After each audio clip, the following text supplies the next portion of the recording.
Kalau punya wawasan kebangsaan sangat tinggi, kita yakin dia tidak akan radikal. Oke, klik tombolnya dan mari kita mulai HOTS hari ini. Nah, terkait radikalisme katakanlah begitu ya Pak. Apakah Kemendak itu Kemenak itu mempunyai suatu pemetaan gitu ya? Saya melihat bahwa pesantren pada umumnya sebenarnya moderat gitu. Iya. Tapi apakah sudah ada tanda-tanda atau Bapak melihat ada tanda-tanda radikalisme di pesantren tertentu? Ada di tempat tertentu ada benih-benih seperti itu. Tapi biasanya kita langsung adakan pendekatan, kita minta ujung tombak Kementerian Agama, yaitu Kepala Kantor Kementerian Agama tingkat kabupaten kota untuk segera turun tangan langsung untuk mengingatkan, dan sejauh ini semua jalan baik. Karena pesantren ini pada dasarnya punya wawasan kebangsaan yang sangat tinggi ya. Kalau punya wawasan kebangsaan sangat tinggi, kita yakin dia tidak akan radikal. Karena kalau orang yang radikal kan dia mengabaikan wawasan kebangsaan, dia tidak seperti itu. Ya. Insya Allah baik, semua jalan baik loh. Ya. Jadi apakah Bapak juga bekerja sama dengan pihak-pihak lain, BPT atau? Iya betul. Iya. Gimana Pak koordinasinya selama ini? Koordinasi jalan. Kita mencoba mendetek dari dia.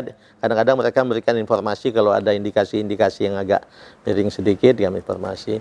Juga dengan Pemda-Pemda setempat. Kan kita tahu pesantren kan luar biasa banyaknya. Pesantren aja mungkin 28 ribuan. Kemudian belum madrasah 82 ribuan.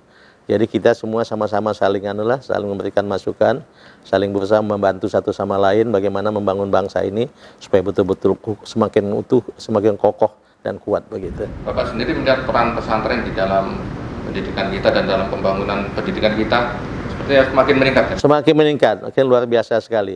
Saya contohkan saja ya, pada saat kita COVID itu kan kita mendorong belajar dari rumah. Tapi mohon maaf, banyak pesantren yang tidak memulangkan santrinya, tetap melakukan pendidikan. Tapi kita cek kesehatannya baik, mereka tidak boleh menerima tamu, tidak keluar juga. Sehingga dengan demikian pada saat era mestinya mereka pulang ke rumah masing-masing, mereka tidak pulang. Tapi pada saat era itu kita tidak menemukan ada yang ketularan COVID. Jadi selama dia ketat betul-betul menaati kesehatan itu, alhamdulillah nggak terjadi apa-apa. Nah sekarang juga mereka kemudian yang mendesak ingin cepat kembali mulai pendidikan. Karena memang kalau bagaimanapun pendidikan itu yang paling baik kan tatap muka ya. Tatap muka, betul-betul dia tahu. Sehingga yang paling mendesak untuk segera mulai pendidikan untuk masuk ke sekolah, ya pesantren. Dan sudah jalan, sebagian besar sudah jalan. Iya, iya selama ini. Dan yang paling banyak yang paling cepat memenuhi itu kalau tidak salah sekarang tuh udah lebih dari 60% Jawa Timur. Kemudian Jawa Barat, Banten. Sudah masuk semua ya? Belum semua, tapi sudah sangat banyaknya. Baik Pak, saya bertanya lain lagi Pak, mengenai pembatalan haji. Iya.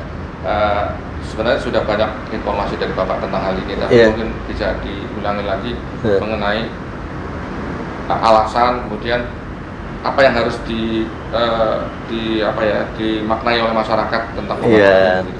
Kita tetap mengutamakan keamanan dan keselamatannya. Masing-masing pemerintah kan bertanggung jawab atas jemaahnya masing-masing. Meskipun pada saat di Saudi tanggung jawab Saudi ya, tapi kalau sebelum berangkat ya tanggung jawab kita, dan setelah perjalanan tanggung jawab kita juga. Kami melihat itu adalah pilihan yang terbaik untuk diambil dengan cepat sehingga jemaah tidak menunggu-nunggu, padahal nantinya nggak jadi juga, nggak boleh juga. Karena kalau sudah lewat batas waktu tertentu, kami hitung sudah nggak mungkin lagi kita bisa menyiapkan jemaah dengan baik, utamanya dari aspek keamanan dan keselamatannya. Sebagai contoh, sebelum masuk ke dalam situasi COVID ini kan, sebelum masuk asrama haji, dia sudah perlu di daerahnya, sudah perlu dikarantina. Masuk asrama haji, dikarantina lagi. Sampai di sana juga dia karantina lagi. Sebagai contoh, mestinya jadwal kita kemarin berangkat kontingen pertama 26 Juli. 26 Juni. 6 Juni. Tapi kalau kita hitung, itu nggak bisa lagi kalau dalam situasi COVID.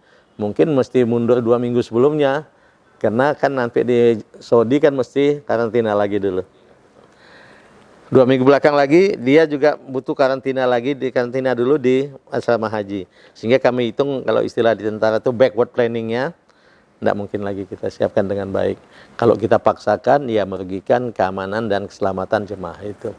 Dan Saudi juga mengambil langkah pada saat sekarang, hanya memberikan haji sangat-sangat terbatas kepada hanya yang tinggal di Saudi Arabia. Memang utamanya menjaga keamanan dan keselamatan jemaah. Nah, kemudian bagi mereka yang dibatalkan kalau katakanlah tahun ini, itu bagaimana jaminannya untuk naik haji berikutnya, mungkin bisa dijelaskan lagi, Pak? Mereka pasti mendapat prioritas pertama. Tapi apakah semuanya berangkat bergantung kuotanya nanti. Takut-takut pada saat itu COVID belum selesai, mungkin kuotanya dipotong 50%, ya terpaksa saja 50% berangkat.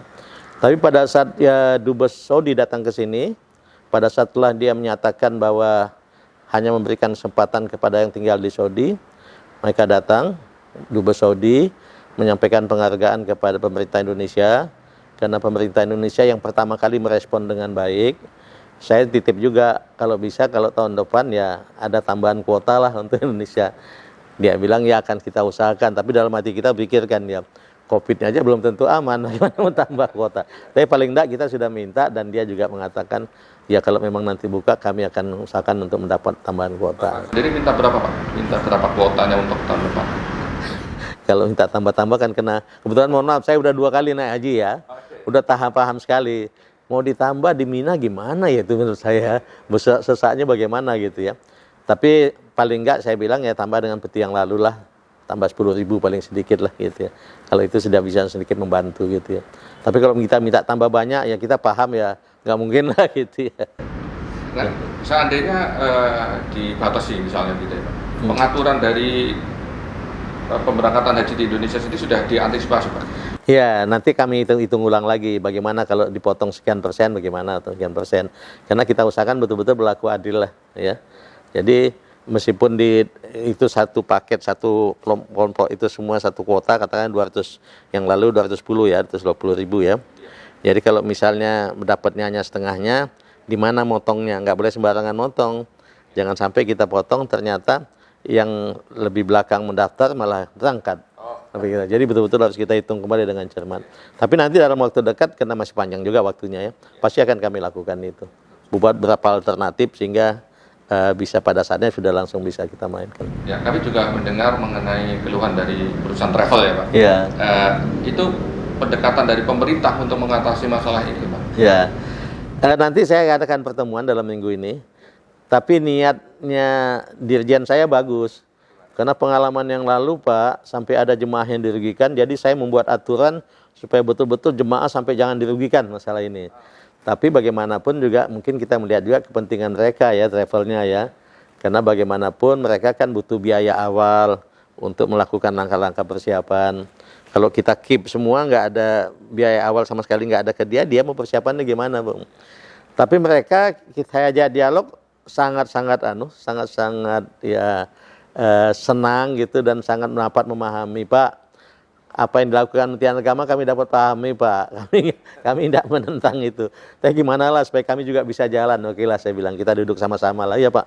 Kami siap dipanggil untuk duduk sama-sama merumuskannya gitu ya. Jangan diartikan seolah-olah beradu keras itu, enggak. Tapi kita coba cari jalan tengah gimana. Ini jemaahnya, uang jemaah tetap diamankan. Pada sisi lain mereka punya uang awal untuk melakukan langkah-langkah persiapan gitu. Jadi tidak ada yang dirugikan gitu ya? Tidak ada yang dirugikan. Dan happy-happy aja semua juga. Saya ajak duduk mungkin dalam minggu ini, karena ada ini mungkin besok lusa sudah. Besok mungkin kita. Yang mereka keluhkan terutama kan masalah kerugian dan sebagainya itu dikoordinasikan dengan kementerian lain, Pak? Yang kerugian yang mana? Misalnya travel itu kan misalnya tidak jadi memberangkatkan, kemudian sudah ada persiapan di sana tetapi tidak jadi dan seterusnya. Yang terutama yang yang bukan reguler, Pak, yang khusus, Pak. Iya. Tapi sebetulnya nggak ada juga yang signifikan ya. Kenapa? Karena memang Saudi sudah menggarisbawahi jangan ada bayar DP.